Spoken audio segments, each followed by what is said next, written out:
ಒಂದ್ಸಲಿ ಕೃಷ್ಣದೇವರಾಯರು ಅವ್ರ ಆಸ್ಥಾನದಲ್ಲಿ ದರ್ಬಾರ್ ನಡೆಸಬೇಕಾದ್ರೆ ಅವ್ರ ಆಸ್ಥಾನಕ್ಕೆ ಒಬ್ಬ ಪಂಡಿತ ಬರ್ತಾನೆ. ಅವನು ಬಂದ್ಬಿಟ್ಟು ಹೇಳ್ತಾನೆ, ನಾನು ದೊಡ್ಡ ಮಹಾನ್ ಪಂಡಿತ, ನಾನು ಎಲ್ಲ ಥರ ಶಾಸ್ತ್ರಗಳನ್ನು ಅರ್ಧಿ ಕುಡಿದ್ಬಿಟ್ಟಿದ್ದೀನಿ, ನಿಮಗೆ ನಾನು ಓಪನ್ ಚಾಲೆಂಜ್ ಕೊಡ್ತೀನಿ. ನಾನು ಕೇಳ್ಪಟ್ಟಿರೋಂಗೆ ನಿಮ್ಮ ಆಸ್ಥಾನದಲ್ಲಿ ಎಲ್ಲ ದೊಡ್ಡ ದೊಡ್ಡ ಪಂಡಿತರಿದ್ದಾರೆ ಅಂತ ನಾನು ಕೇಳ್ಪಟ್ಟಿದ್ದೀನಿ. ನಿಮ್ಮ ಆಸ್ಥಾನದಲ್ಲಿ ಯಾರಾದರೂ ನನ್ನ ಜೊತೆ ವಾದ ಮಾಡಿಬಿಟ್ಟು ಗೆಲ್ಲೋ ಅಂಥ ಪಂಡಿತರಿದ್ದರೆ ಮುಂದೆಗಡೆಗೆ ಬನ್ನಿ.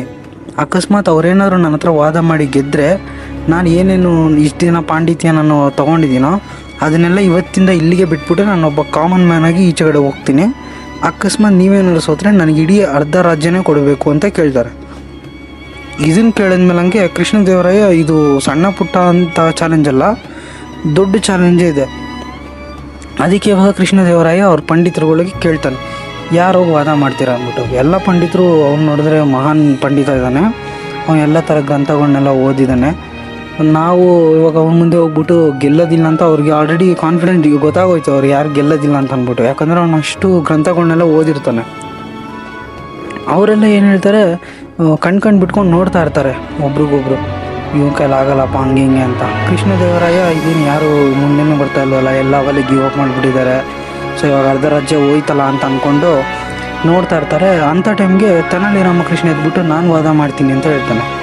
ಆವಾಗ ಎಲ್ಲ ಪಂಡಿತರು ಇದೇ ನೀನು ದೊಡ್ಡ ದೊಡ್ಡ ಪಂಡಿತರು ಸುಮ್ಮನೆ ಕೂತಿದ್ದಾರೆ, ಏನು ನಾನು ವಾದ ಮಾಡ್ತೀನಿ ಅಂತ ಅಂದ್ಬಿಟ್ಟು ಕಾನ್ಫಿಡೆನ್ಸಾಗಿ ಹೇಳ್ತಿದ್ದಾನಲ್ಲ ಅಂತ.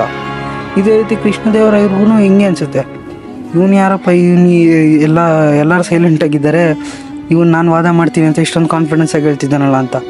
ಸರಿ ಇನ್ನೇನಾಯಿತು ಎದ್ದಿದ್ದಾನಲ್ಲ ಅಂತ ಅಂದ್ಬಿಟ್ಟು ಆಯಿತು ವಾದ ಮಾಡು ಅಂತ ಹೇಳ್ತಾರೆ. ಆವಾಗ ಅವನು ತೆನಾಲಿ ರಾಮಕೃಷ್ಣ ಮನೆಗೆ ಹೋಗ್ತಾನೆ. ಮನೆಗೆ ಹೋಗ್ಬಿಟ್ಟು ಎಳ್ಳಿಂದು ಕಡ್ಡಿ ಮತ್ತು ಒಂದು ಹಗ್ಗ ತೊಗೊಂಡು ಮತ್ತು ಸ್ವಲ್ಪ ಹುಲ್ಲು ತೊಗೊಂಡು ಬರ್ತಾನೆ. ಬಂದ್ಬಿಟ್ಟು ಅದನ್ನು ತೊಗೊಂಡು ಬರ್ತಾನೆ. ಬಂದ್ಬಿಟ್ಟು ಏನು ತೊಗೊಂಡ್ಬರ್ತಿದ್ದಾನಲ್ಲ, ಅವಾಗ ಏನೋ ಮಾಡ್ಕೊಂಡು ಬರ್ತಾನೆ. ಅದನ್ನು ಎಲ್ಲ ಹಾಸನದಲ್ಲಿ ಇರೋರೆಲ್ಲರೂ ಏನು ತೊಗೊಂಡ್ಬರ್ತಿದ್ದಾನಲ್ಲ ಅಂತ ಕನ್ಫ್ಯೂಸಾಗಿ ನೋಡ್ತಿರ್ತಾರೆ. ರಾಜರು ನೋಡ್ತಾರೆ, ಅವ್ರಿಗೂ ಗೊತ್ತಿಲ್ಲ. ಆಮೇಲೆ ಹಂಗೆ ಅಲ್ಲಿರೋ ಪಂಡಿತರು ಅವರೆಲ್ಲ ಕನ್ಫ್ಯೂಸಾಗಿ ನೋಡ್ತಾ ಇರ್ತಾರೆ. ಆಮೇಲೆ ಹಂಗೆ ಬಂದ್ಬಿಟ್ಟು ನೋಡಿ, ಇದ್ರ ಹೆಸರು ತಿಲಕಾಶ್ನ ಮಹಿಷ ಬಂಧನ ಅಂತ, ಇದು ತುಂಬ ಕಠಿಣವಾದ ಗ್ರಂಥ, ನಾವು ಇದ್ರ ಮೇಲೇ ಚರ್ಚೆ ಮಾಡೋಣ ಅಂತ ಅಂದ್ಬಿಟ್ಟು ವಾದ ಮಾಡೋಣ ಅಂತ ಪ್ರಪೋಸಲ್ ಕೊಡ್ತಾನೆ. ಆವಾಗ ಆ ಪಂಡಿತ ನೋಡಿದ್ರೆ ಇವನು ಯಾವುದೋ ಹೇಳ್ತಿದ್ದಾನಲ್ಲ ದೊಡ್ಡ ಗ್ರಂಥನೇ ಇರಬೇಕು, ಅದು ನೋಡೋಕೆ ಸ್ವಲ್ಪ ದೊಡ್ಡದಾಗೂ ಇತ್ತು. ಆಮೇಲೆ ಹಂಗೆ ಅವ್ರಿಗೆ ಸ್ವಲ್ಪ ಭಯ ಆಗುತ್ತೆ.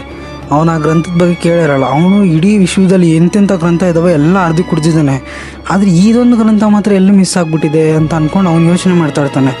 ಅವನು ಸ್ವಲ್ಪ ಮೈ ಬೆವರ್ತಾನೆ. ಆವಾಗ ಅಲ್ಲಿ ಅಷ್ಟೇ ಅಲ್ಲ, ಇಲ್ಲಿರೋ ಆಸ್ಥಾನದಲ್ಲಿರೋರು ಅಷ್ಟೇ, ಇದು ಯಾವುದು ಇದು ನಾವು ಕೇಳೇ ಇಲ್ವಲ್ಲ ಈ ಥರ ಗ್ರಂಥನ, ಇಷ್ಟು ಫೇಮಸ್ಸು ಇಷ್ಟು ಕಠಿಣವಾದ ಗ್ರಂಥ ಅಂತ ಹೇಳ್ತಿದ್ದಾನೆ, ನಮ್ಗೆ ಯಾರಿಗೂ ಇದ್ರ ಬಗ್ಗೆ ಗೊತ್ತೇ ಇಲ್ವಲ್ಲ ಅಂತ ಕೃಷ್ಣದೇವರಾಯ ಮತ್ತು ಅಲ್ಲಿರೋ ಪಂಡಿತರು ಎಲ್ಲರೂ ಬಾಯಿ ಬಿಟ್ಕೊಂಡು ನೋಡ್ತಾ ಇರ್ತಾರೆ. ಆಮೇಲೆ ಹಂಗೆ ಅವನು ಯಾರು ದೊಡ್ಡ ಪಾಂಡಿತ್ಯ ಇರ್ತಾನಲ್ಲ ಅವನು ಸೋಲೊಪ್ಕೊಂಡ್ಬಿಟ್ಟು ಓಡೋಗ್ಬಿಡ್ತಾನೆ.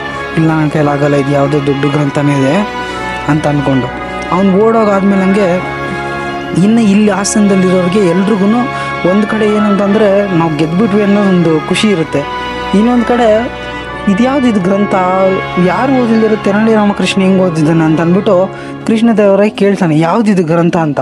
ಆವಾಗ ತೆನಾಲಿ ರಾಮಕೃಷ್ಣ ಏನು ಹೇಳ್ತಾನೆ ಅಂದರೆ, ತಿಲಕಾಶ್ನ ಮಹಿಷ ಬಂಧನ ಅಂದರೆ ಗ್ರಂಥ ಅಲ್ಲ, ತಿಲಕಾಷ್ಟ ಅಂತ ಅಂದರೆ ಈ ಎಳ್ಳಿಂದು ಗಿಡದ್ದು ಕಡ್ಡಿ ಬರುತ್ತಲ್ಲ ಅದು, ಮತ್ತು ಮಹಿಷ ಬಂಧನ ಅಂತ ಅಂದರೆ ಇದನ್ನು ಎಮ್ಮೆ ಕಟ್ತೀವಲ್ಲ ಆ ದಾರ ಅಂತ ಹೇಳ್ದ.